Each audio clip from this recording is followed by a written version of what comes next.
itu adalah tanda kecintaan, tanda mahabbah dia kepada Allah dan tanda mahabbah Allah kepada dia.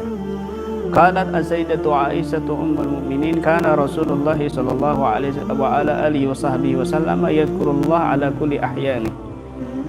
Sayyidah Aisyah mengatakan bahwa Rasul sallallahu alaihi wasallam itu senantiasa berzikir setiap saatnya. Setiap saatnya. Artinya apa? Kita harus mencontoh Nabi sallallahu alaihi wasallam. Nabi berzikir setiap detiknya, setiap saatnya, senantiasa lisannya basah dengan zikir kepada Allah Subhanahu wa taala, maka kita harus meniru. Ya, semampu kita sedikit demi sedikit proses step by step. Jika kita marah, misalnya bagaimana Rasul sallallahu alaihi wasallam menyikapi ketika beliau marah? Ketika beliau ada musibah, bagaimana Nabi menyikapi ketika beliau mendapatkan musibah?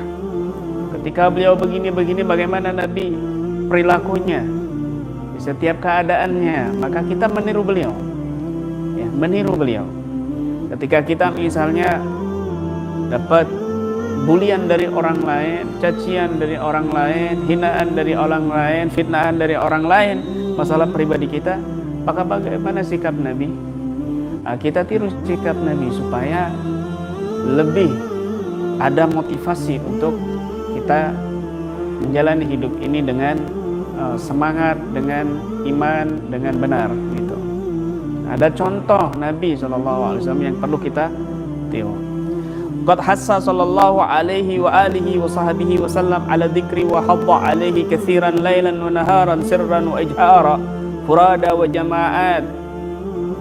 Nabi telah menganjurkan sallallahu alaihi wasallam atas zikir dan benar-benar menghimbaukan untuk memperbanyak zikir malam hari, siang hari, baik secara pelan ataupun jelas, keras, baik secara sendiri ataupun zikir berjamaah. Waqad fa'ala bi nafsihi misla dzalik. Nabi telah melakukan itu semua. Fa dzakarallahu khalian. Nabi berzikir kepada Allah dengan di waktu sendiri beliau. Wa dzakarallahu ma'al jama'ati. Nabi juga berzikir kepada Allah berjamaah. Wa anzalallahu alaihi fil Qur'an. Allah telah menurunkan kepada Nabi dalam Al-Qur'an, wasbir nafsaka, sabarlah dirimu, ma'alladzina yad'una rabbahum, bersama orang-orang yang senantiasa berdoa kepada Tuhan mereka, bil ghadawati wal 'ashyi, di pagi hari dan sore hari, yuriduna wajhah, yang mereka berzikir kepada Allah pagi dan sore hari itu mengharapkan ridha Allah Subhanahu wa taala. Ayat ini menjadi patokan dasar dan rahasia yang sangat luar biasa, bahwasanya ayat ini menceritakan sahabat-sahabat Nabi yang berzikir, berdoa kepada Allah pagi dan sore hari. Jadi patokannya pagi dan sore hari. Minimal menjadi orang yang senantiasa dikatakan zikir kepada Allah, bukan orang yang lalai, adalah minimal dia zikir pagi dan sore hari. Kalau dia pagi saja zikir, maka itu masih dikatakan orang yang lalai. Tapi kalau dia minimal dia zikir pagi dan sore hari, maka dia dikatakan orang yang pandai berzikir kepada Allah Subhanahu wa taala. Itu patokannya di situ. Al-Faqih Imam Ahmad bin Hajar Al-Haytami, ya.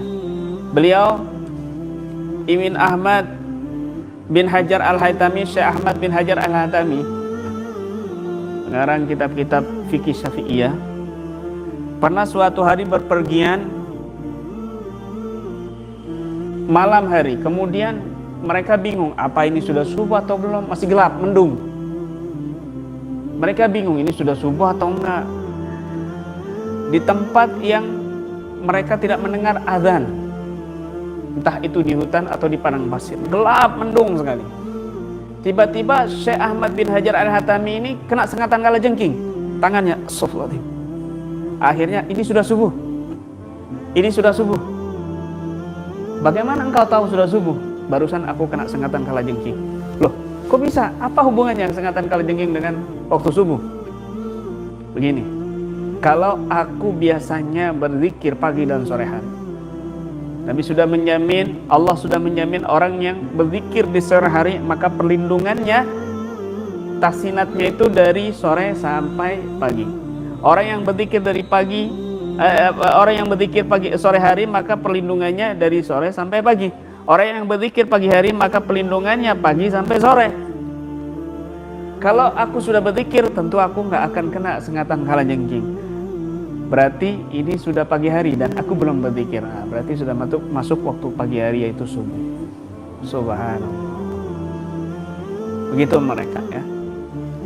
Walamma nazalat al-ayatu, ketika turun ayat ini, kharaja yaltamisum fil masjid, maka Nabi keluar dan menyusul mereka di dalam masjid. Ketika ayat ini turun, sabarlah dirimu wahai Nabi bersama orang-orang yang senantiasa zikir dan berdoa dengan Allah di pagi dan sore hari mengharapkan ridha Allah. Sudah, kamu pergi ke sana, kata Allah. Akhirnya Nabi pergi ke masjid bersama mereka. Fawajada qauman, maka Nabi menemukan satu kelompok min fuqara'is sahabah, dari sahabat-sahabat yang fakir. Fajalasa ma'ahum, dan Nabi duduk bersama mereka. Wa kana alhamdulillahilladzi ja'ala fi ummati man umirtu an asbir nafsi ma'ahum. Masya Allah, ketawaduan beliau. Segala puji bagi Allah yang telah menjadikan pada umatku yang aku diperintahkan untuk aku sabar diriku bersama mereka. Yang orang-orang fakir ini, ya, yang berzikir kepada Allah, justru Nabi dianjurkan sama mereka, bersama mereka. Makanya orang-orang fakir itu jangan putus asa, jangan putus asa, tapi banyaklah doa kepada Allah Subhanahu wa taala, banyak zikir kepada Allah Subhanahu wa taala, maka Allah cintai. Dan itu juga Nabi diperintahkan untuk duduk bersama orang fakir yang senantiasa zikir dan doa kepada Allah Subhanahu wa taala. Masya Allah, itu pentingnya. Sudah melarat, miskin, fakir, mulutnya banyak omong, mulutnya banyak ngoceh, tidak digunakan untuk zikir kepada Allah Subhanahu wa taala, tidak digunakan untuk berdoa kepada Allah Subhanahu wa taala, maka ini seburuk-buruknya keadaan bagi mereka. Masya Allah, naudzubillah min dzalik, ya. Sudah susah di dunia, tapi kelak susah di akhirat. Lebih baik fakir tapi berzikir kepada Allah Subhanahu wa taala daripada miskin, daripada kaya tetapi tidak berzikir kepada Allah Subhanahu wa taala. Wa warada anna sayyidana Musa sa'ala rabbah qailan ya Rabb wadattu anni a'lam man tuhib min ibadika fa uhibbah. Qala idza ra'aita 'abdi yuksiru dzikri fa ana adintu lahu fi dzalik wa ana uhibbuh. Wa idza ra'aita 'abdi la yadhkuruni fa ana hajabtuhu an dzalik wa ana abghaduh. Nabi Musa alaihi salam pernah bertanya kepada Allah Subhanahu wa taala, "Ya Rabb, wahai Allah, aku kepingin mengetahui tanda orang yang Engkau cintai sehingga aku mencintai mereka. Tanda hamba-hambamu yang Engkau cintai seperti apa tandanya sehingga aku mencintai mereka?" Maka Allah Subhanahu wa taala menjawab, "Ketika kau melihat hambaku itu banyak berzikir kepadaku, maka aku izinkan kepadanya untuk kamu cintai dan aku mencintainya. Dan ketika engkau melihat seorang hambaku tidak banyak berzikir kepadaku, maka aku tidak suka kepadanya dan engkau boleh tidak menyukainya." Masya Allah. Artinya apa? Artinya kalau Allah mencintai kita, maka Allah mengilhamkan zikir kepada Allah, mengilhamkan diri kita untuk zikir kepada Allah.